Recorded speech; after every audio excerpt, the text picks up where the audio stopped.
Lu atau nama gue, Lim? Sorry banget. Gue udah excited banget, Lim. Nama lu siapa sih? Gue masih ingat lo, masih ingat semua cerita-cerita lo. Sapik Kok Sapik sih? Bukan.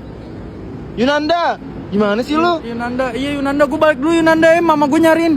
Padahal dulu bareng mulu sama gue lo, Lim. Besok kita ketemu lagi Yunanda. Ayo, siapa yang pernah ngalamin hal yang sama kayak video tadi? Semua pasti pernah ngalamin kan ya? Nah, teman-teman tahu nggak kalau yang barusan itu ternyata melanggar prinsip berbahasa atau prinsip komunikasi loh? Prinsip apa sih yang dilanggar? Yang dilanggar adalah prinsip kerjasama.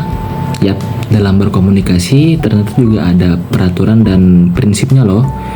Nah, pembahasan semacam ini merupakan salah satu subtema dalam kajian pragmatik cabang dari ilmu linguistik. Nah, prinsip kerjasama itu apa sih? Kok dalam berkomunikasi juga ada yang namanya prinsip kerjasama? Jadi, prinsip kerjasama dalam berkomunikasi itu tujuannya untuk membimbing mitra tutur dan lawan tutur agar dapat berkomunikasi secara kooperatif. Jadi, singkatnya agar percakapan itu terarah, ya. Jadi Paul Grice merumuskan 4 maksim dalam prinsip kerjasama. Ada maksim kualitas, maksim kuantitas, maksim cara, dan maksim relevansi. Nah, kemudian di dalam video tadi prinsip kerjasama yang seperti apa sih yang dilanggar? Mari kita lihat. Lu inget gak gue? Temen SD lu. Ingat lah gue. Yang tiap istirahat lu sama gue mulu, jajan. Iya. Gimana? Adek lo kabarnya sehat? Hah? Kan gue gak punya adek, Lim. Nah, percakapan tadi bisa kita gambarkan dalam bagan sebagai berikut. Perhatikan kolom pertama yang berwarna ungu menandakan maksim kualitas, kemudian kolom kedua yang berwarna biru menandakan maksim relevansi. Pada kolom percakapan, ketika si A bertanya kepada si B apakah dia masih mengingat dirinya yang merupakan teman SD-nya, kemudian si B menjawab bahwa dia masih mengingat. Kemudian ketika B mengatakan bertanya tentang kabar adik dari si A, pada bagian ini itu sudah melanggar kedua maksim dalam prinsip kerjasama, yakni maksim kualitas dan maksim relevansi.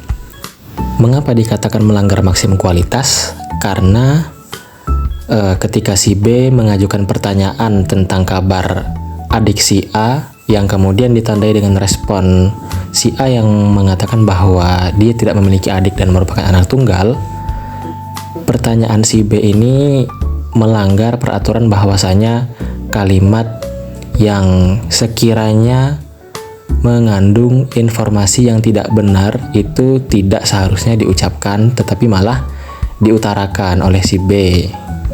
Kemudian ini juga melanggar maksim relevansi karena tidak ada hubungan pertanyaan kabar si adik dengan pertanyaan sebelumnya apakah si B masih mengingat si A sebagai teman SD-nya dulu.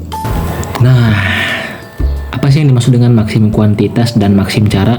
Maksim kuantitas yaitu cara menyampaikan informasi yang cukup sesuai dengan situasi komunikasi.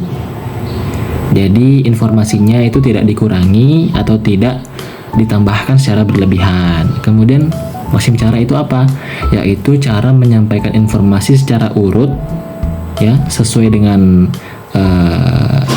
urutan untuk menghindari ambiguitas. Jadi dalam berkomunikasi kita tidak hanya berbicara loh, tetapi kita juga harus memastikan setiap informasi yang kita sampaikan itu sesuai dengan prinsip kerjasama. Adanya prinsip kerjasama ini agar dapat membantu percakapan kita lebih efektif dan lebih terarah. Jadi perhatikan cara kita berkomunikasi ya.